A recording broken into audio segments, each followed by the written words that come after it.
साथीहरु आज चाहिँ पोलियोको सुई हानेर लिएको हाम्रो नाम्नुमालाई चाहिँ।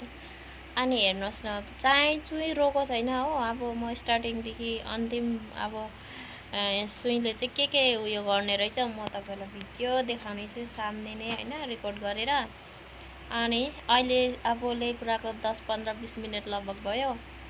अहिलेसम्म चाहिँ चुई छैन, हान्दाखेरि पनि एक बार दुई बार अलिअलि रोयो।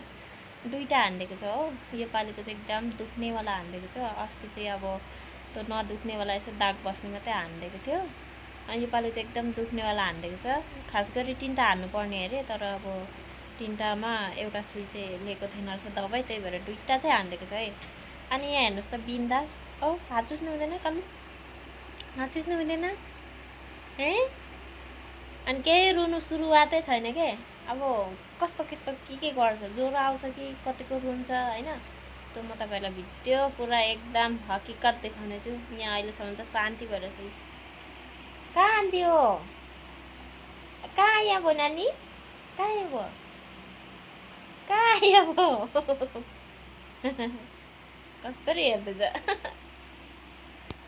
नानीको छेउमा त म त पहिला चाहिँ देखिरहेको छु त। अम्म यो जामा चाहिँ मैले सिलाइदिएको साथीहरु। यहाँ सेतो मान्छेलाई सेतै आज गर्मी छ भनेर सेतो लगाइदिएको। पुरा बटरफ्लाई भएछ हाम्रो बेबी त। Butterfly butterfly